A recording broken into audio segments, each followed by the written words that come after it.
1979 Chevy Love. That was my second pickup. My first pickup, not much point in talking about that one. It died after 2 weeks for unknown causes. But Chevy Love, this thing, I spent $500 of my hard-earned Burger King money to buy this. It was blue. I called it sky blue. I'm not quite sure. I think because I tried to drive it so fast, it looked like this blur in the sky. It was a love-hate relationship with this pickup. Mostly, I love to hate it. Out of a year and a half of owning it, it ran for a combined 3 months. Okay, 90 days, if you added up all the different days that I was able to drive it. But shortly after I bought this thing, my grandma, bless her heart, she's such a loving woman. She called me up, and she cares so much about her grandchildren. And what's important to her is that her children have good, or grandchildren have good tires on their truck. And so, by the way, grandparents, know that if you do this, this will be your answer. She calls and she says, Dwayne, I want to make sure you have good tires on your truck. Do you need tires? Of course I need tires, Grandma, if you're buying them. So she bought me these nice all-weather tires. Now, I grew up out here, I grew up here in Grants Pass, and I was hung out with a lot of friends out there in Murphy. And all my friends had four-wheel drives. Well, my Chevy Love was a two-wheel drive, a very light two-wheel drive at that. And I was convinced that it wasn't, or that I could do with it anything my friends could do with their four-wheel drive. And every time my friends got a new four-wheel drive, whether it be a Jeep or some sort of a Cherokee or truck, whatever it was, the goal was to get all of us together and take it out into Murphy, into the mountains, and get it stuck. The goal is to figure out how much, to what limit can you push this thing, and then we'd all work together to get it out. That way we knew what you could do with your vehicle. Well, it didn't take me long to realize my Chevy Love should not do the same things that their trucks did. And there's this one creek in particular that we would always slow down. Everybody would, they'd go ahead and switch into four-wheel high, and they would creep across this creek. And then you get up a little ways, and there was this tree that was laying in the road. It had sunk in a little bit, so it was more of a large speed bump is what I called it. And they'd climb over all these things. Well, I discovered, for some reason, my pride wouldn't let me just ride with them. I discovered that if I let them go ahead of me, and I hit all of this in my little Chevy Love going about 30 miles an hour, that I could stay caught up with them. I had an inappropriate lack of fear for death, and so month after month, I took this thing and just boonie crashed it and beat the snot out of this truck. I only hit 2 or 3 trees in my time out there. So eventually, I realized that something's wrong. One day, I'm driving home from work at Burger King, and I'm on Fruitdale Drive. There's this car, I don't know where it came from. All of a sudden, it's just at a dead stop in the middle of the road, and I don't know if I was looking at my radio or what. This was before texting, so I wasn't doing that. And I'm coming up, and I hit the brakes as hard as I can. Without doing anything to the steering wheel, there was such a pull on my truck, because it was out of alignment, that I ended up parked next to it. So I'm driving, I hit the brakes, like this. I thought, hey, this would be handy for parallel parking. But it occurred to me that something is wrong with my truck. So I take it into Les Schwab, and I have them look at this. Now, most of the time, these guys are great workers. Most of the time, they're going to come inside and tell you what's wrong. Well, in this case, they came inside, and they said, you need to come out here and look at this. And they bring me out, and the front 2 tires that were brand new, they'd only been on there, a short amount of time. The inside 2 inches of these tires were completely bald. And they said, this truck is so far out of alignment. What have you been doing to this truck? And they instructed me how miserable it was for me to treat it the way I'd been treating. But I learned the lesson of how to treat your vehicles right and how to make sure that your vehicle, and how important it is that your vehicle is aligned. And this is a principle that goes across so many areas of life, how important it is that we are aligned with the master design of how something is made. Other examples, construction. You guys see this bridge here? Would any of you be willing to drive across this bridge? I wonder how far they got when they were building this thing. You would have thought that a couple hundred yards before getting that close, they would have realized we're not aligned with one another. Something's out of whack. This isn't going to work. Or how about this guy with his spine? If my spine were like that, I know I'd be calling my friend Jason and saying something's wrong. If our spine is way out of whack, we're seeing our doctor, our chiropractor, our physical therapist. We're going to see everyone we can to get it fixed, because having something that vital be out of alignment is very detrimental. Or anybody want to take a ride on a train that's going to go down this track? When I found this picture, there was another picture next to it of something where, and supposedly it was a big mistake, because someone had put in these light poles, or power lines, my apologies, power lines across, and they didn't pay attention to the track, and they stuck a pole right in the middle of the track. Alignment is important. In so many realms of life. Our budget, our money. If your expenses exceed your income, you are out of alignment, and it doesn't take long to get in trouble. Unless you're the federal government, and then you just make more money. But that's another subject. Alignment. One of the things I love about God is that he takes these principles that apply all throughout our life, and he speaks of how those principles align, or those principles match his word. Nature and life reveal to us God, and God gives us examples from his word to teach us in our life.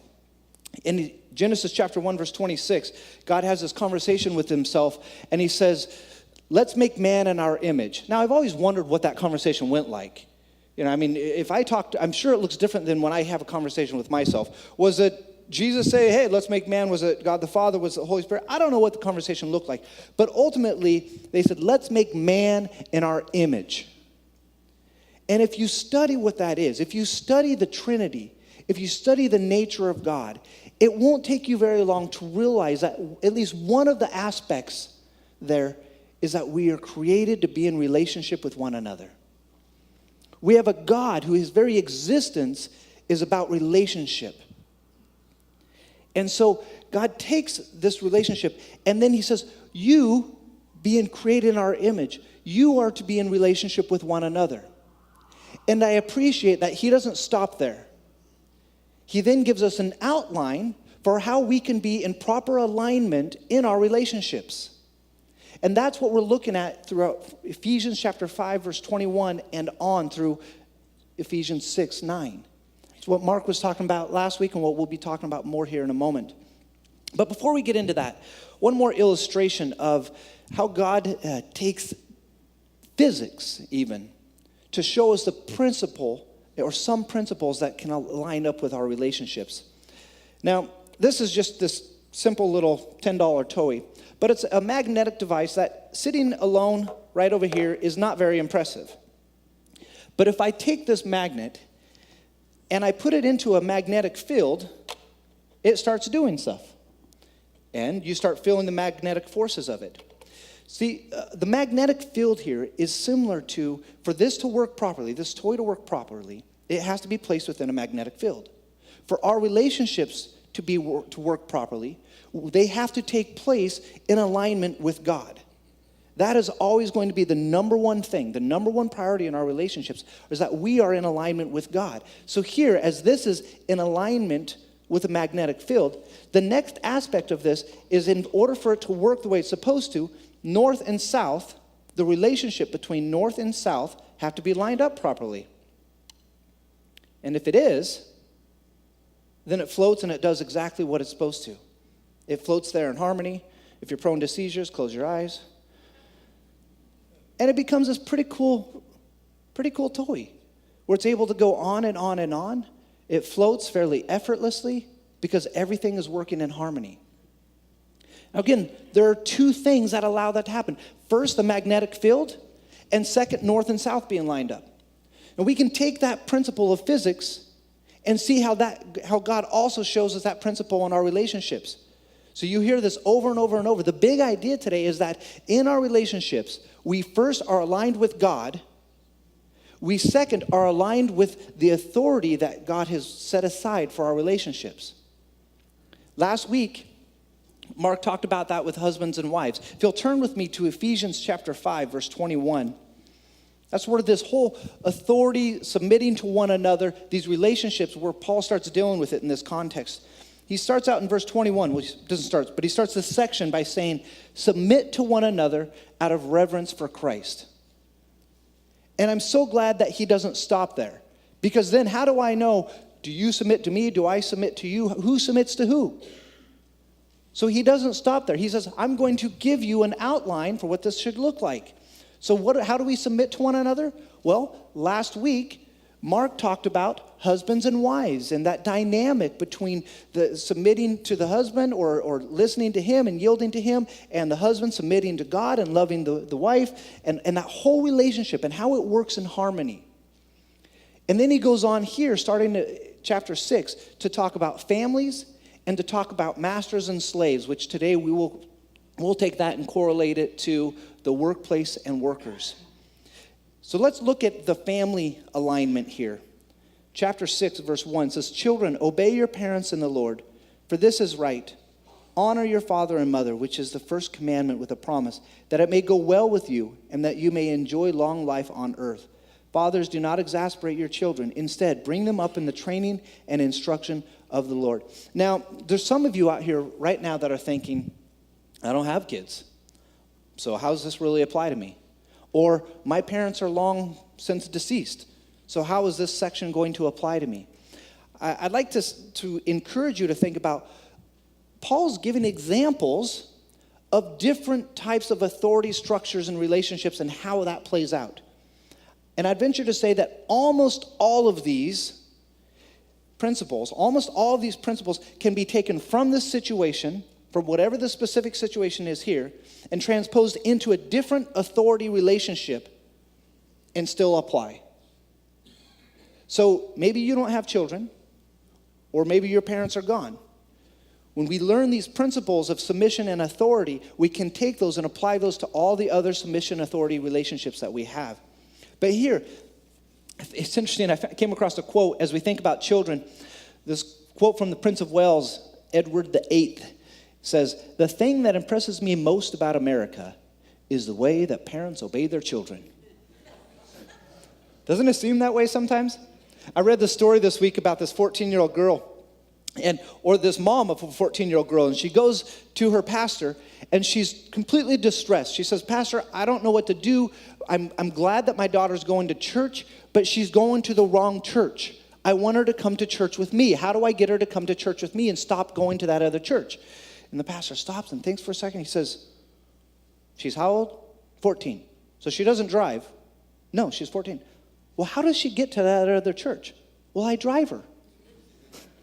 And he says, "Well, don't drive her." "I can do that?"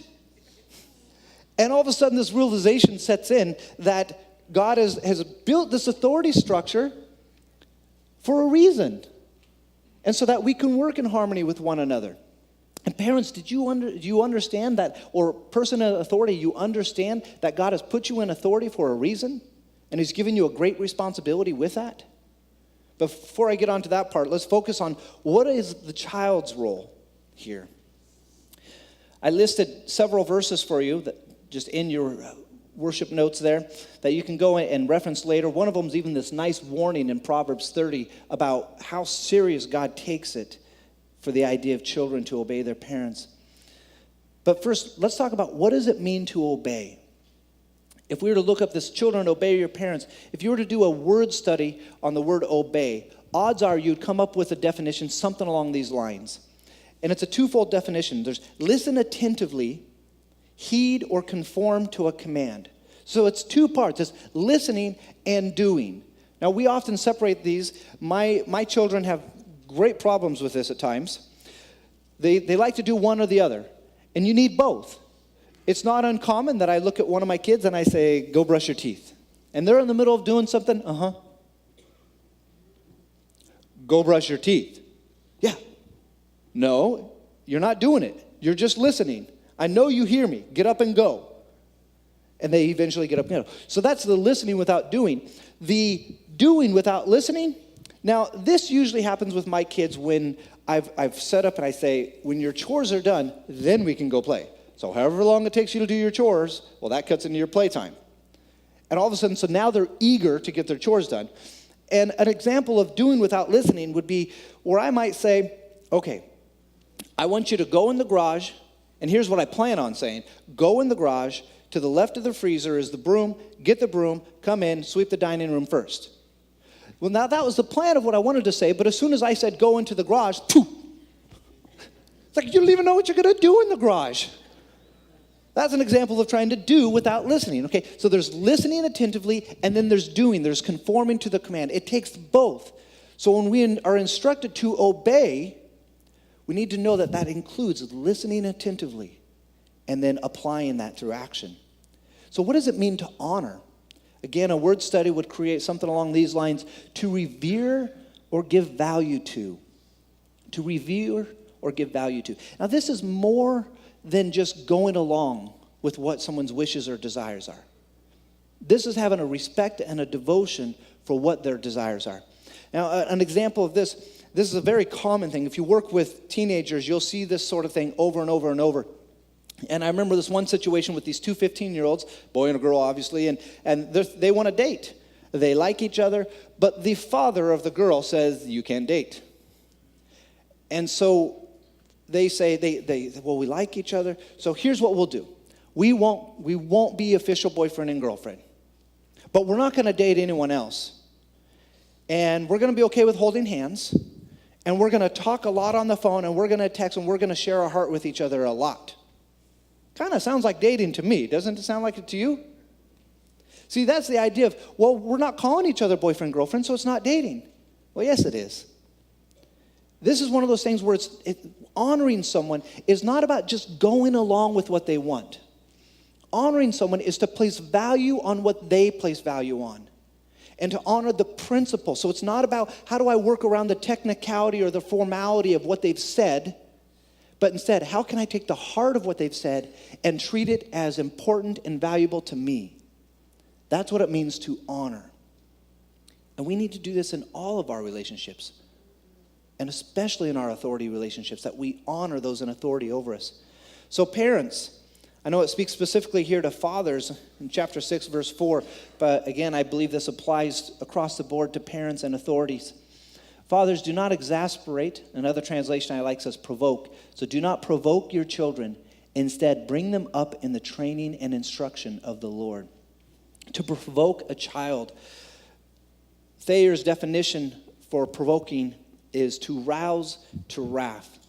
There's an important clarification here. Is to provoke someone doesn't mean that you just made them angry. It's more than I did something to make you mad and now you're upset with me. If that was the case, then I'd be provoking my 2-year-old about 50 times a day, because 2-year-olds get mad really easy. It's not about just not making someone mad, but provoking or rousing to wrath. That's an ongoing thing. That's where you get this image that there's this built up energy or anger inside them that's just waiting to explode because of the unhealthy dynamic that's continuing on. What are some areas that we might rouse someone to wrath, or with our children especially? How about if we show favoritism to one over another? If we're overprotective so they never get to do anything? If we're overly critical where they can never do anything right? I've started watching this TV show. I realized last night, I think I'm about 11 years behind. But do you guys remember the TV show Lost? Anybody? Okay, good. There's a couple of you. Well, I just started season 1. And there's this hero in there named Jack. This guy's brilliant. By all means, he is a natural leader, and everybody wants to follow him. But he doesn't want to lead. Because every time he has the opportunity, he hears his father, and this guy's a spinal surgeon, but he hears his father, the chief of surgery, telling him, you don't have what it takes. Sure, you did good there, but you can't do what I did. You can't handle it. You can't hack it. You're not a leader. What a power that we have over our children, and even anyone under our authority, to speak into their lives words of love, words of encouragement, or to rouse them to wrath because we are overly critical and we put them down. And we can take that role and choose what we're going to do with it. Other examples here might be especially physical or verbal abuse, neglect. These are all things that are going to impact our children and rouse them to wrath. So what should it look like to raise them up, to discipline and instruct them, or to train and instruct them in the Lord? Most of the time when you think of disciplining, or most conversations I hear people talk about disciplining their children, the conversation immediately derails to, do we spank or do we not? Timeouts or spankings? Which one is right? Which one is wrong? Guess what? It has way more to do with this is about way more than physical discipline. This is about a lifestyle of training and instruction. So what are we called to do? I'm going to fly through these points, but we need to protect and guard them. We protect and guard them not just physically, but we guard their heart. We also guard their mind. What are they thinking about? What do we put before them? What kind of relationships do they have? That's our role, is to be involved in that. We teach them to honor the Lord. Remember, honoring is about taking value, taking what someone else has set value on and making it valuable to you. So it's not just obeying the Lord, but it's honoring the Lord with their actions. And ultimately, it's setting an example of Christ and what it looks like to live out Christ in word and action. Again, not where we just do morning devotions with them and a half an hour later we're treating them like jerks. That's just in word. But also word and action. So not just action. Let's say you're driving home from church today and someone's broken down on the side of the road and you pull over and you're a hero and you fix their tire. You have an opportunity in front of your child there to say, yeah, I did a good thing, and take the glory. Or you have the opportunity to add the word to your action and say, you know what, God has blessed us so much, and he's given us the time and the talents to be able to change this tire. So let's give praise to God for allowing us to do this and allowing us to love people like he loves us. Connecting those two, both word and action. Now, these principles, like I said, they apply to almost every authority situation. Moving forward into this idea of slaves and masters, before I go into this, all throughout history, there have been people who will take anything good and use it in the wrong way. Use it for their advantage and misuse it. And this is a text that I know that throughout, 150 years ago, people used this text inappropriately. If you take time to study the scriptures, you will see very quickly that the scriptures in no way condone slavery.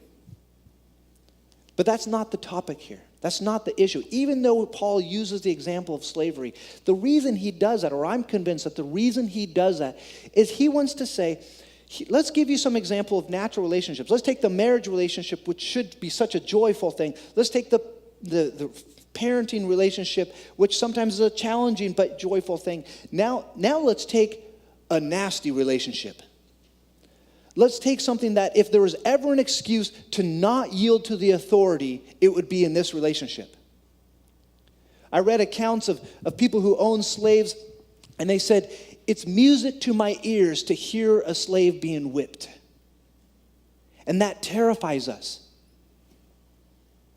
But yet, in this context, he's saying, even in this context, within the realm of authority structures that our culture currently have in place, now we can work against those, and we did, praise God that has been outlawed. But here, he's saying, let's take the worst type of authority. And the point is, you may have a really bad boss. You may have someone in authority to you who does a terrible job. But listen to what Paul says about this in 1 Peter chapter 2:18. It says, slaves, in reverent fear of God, submit yourselves to your masters, not only to those who are good and considerate, but also to those who are harsh. You see, our submission to the authority God has put over us, our yielding to that authority, is not about whether they deserve it or not. And so I'm going to take these next 3 points, and I'm basically going to combine these. You'll see in your worship notes that I separated them out. But I'm going to talk about these, both of the workers and the employers at the same time, because all of these principles apply to both. Let's read it. Chapter 6, verse 5. Slaves, obey your earthly masters with respect and fear, and with sincerity of heart, just as you would obey Christ. Obey them not only to win their favor when their eye is on you, but like slaves of Christ, do the will of God from your heart, serving wholeheartedly as if you were serving the Lord, not men. Because you know that the Lord will reward everyone for whatever good he does, whether he is slave or free. And masters, treat your slaves in the same way. Do not threaten them, since you know that he who is both their master and yours is in heaven, and there is no favoritism with him. So there's a couple principles here that we can draw out that apply, again, to both the worker and the employer. The first principle here is to respect one another. Respect your employer, respect your worker. I came across this quote this week by Lawrence Stern. It says, respect for ourselves guides our morals. Respect for others guides our manners. We always hear it said that respect is earned. And I believe that someone can earn your respect. And there are people that don't deserve it. But regardless of whether they deserve it, we are instructed to respect one another and to treat each other with respect. And so as a worker, we don't go off and say, well, you know what? My boss is a jerk, so I'm going to milk the clock. Or my boss doesn't pay me enough, so I'm going to take my time so that I get more money for this job. Or, my boss hasn't given me vacation forever, so I'm going to call in sick even though I'm not. Having respect for one another and working with integrity is what verse 6 is about. Integrity, the idea of doing what is right when no one is looking. But I tell you, guess what? God is always watching. God is always looking. Verse 8 talks about the Lord is watching and he will reward the worker. And in verse 9, it says, do the same thing. And he says, your master is in heaven. The idea that, hey, there's someone watching you. Again, whether we're alone or we're with people, we are to work as though working for the Lord, not for one another. And then ultimately here, the idea that we are serving the Lord, not people. We see that in all of these relationships. The key factor being that we're workers and employers, parents and children, is that first we are aligned with the Lord. I'm going to read this entire passage one more time. But this time I'm going to really try to lay emphasis on the Lord portion. Because as I've said, here's how these relationships are supposed to align, but they only work if we are aligned with the Lord first. So listen to this one more time as I change the emphasis on it. Children, obey your parents in the Lord, for this is right. Honor your father and mother, which is the first commandment with a promise, that it may go well with you and that you may enjoy long life on earth. Fathers, do not provoke your children. Instead, bring them up in the training and instruction of the Lord. Slaves, obey your earthly masters with respect and fear and with sincerity of heart, just as you would obey Christ. Obey them not only to win their favor when their eye is on you, but like slaves of Christ, doing the will of God from your heart. Serve wholeheartedly, as if you were serving the Lord, not men, because you know that the Lord will reward everyone for whatever good he does, whether he is slave or free. And masters, treat your slaves in the same way. Do not threaten them, since you know that he who is both their master and yours is in heaven, and there is no favoritism with him. Finally, be strong in the Lord and in his mighty power. Authority relationships have very little to do with the person in authority or the person in submission. They have so much to do with us being aligned with God and being under God's authority and following God's structure that he's laid out for us. So keep that in mind as you go throughout these things. Someone put this little chart in Mark's box this week. It's an interesting thing. I won't spend too much time on it, but I want you guys to actually spend some time this week and read through these and think about what this means.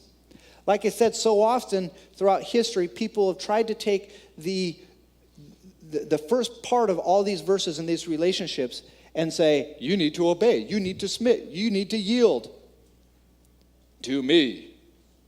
And they leave off the responsibility of the person in authority. It was interesting that we desire, and God desires that we have harmony in our relationships, but how easily we can turn them into misery. And so someone came up with this formula, and it goes starting at verse 22 of Ephesians, and it says, if the wife is yielding, if the wife is submitting, but the husband is not doing his role, that's not harmony, that's misery. And if the children are obeying and honoring their parents, and the parents are provoking them to anger and not training and instructing and loving them, that's not harmony, that's misery. And if the worker is respecting and working as though unto the Lord, and the boss is being a punk and treating them terrible. That's not harmony, that's misery. Take time and read through this. It's kind of a fascinating thing. And as you do, I encourage you to take the time to pray about your authority relationships. There are relationships that you're in where you are the person in authority. And there are relationships where you are the subordinate and you are the one who needs to yield. And pray through those. Are you honoring? Are you respecting? Is there a mutual respect? And ultimately, how do you need to align yourself with the Lord so that those relationships can have harmony? Let's pray.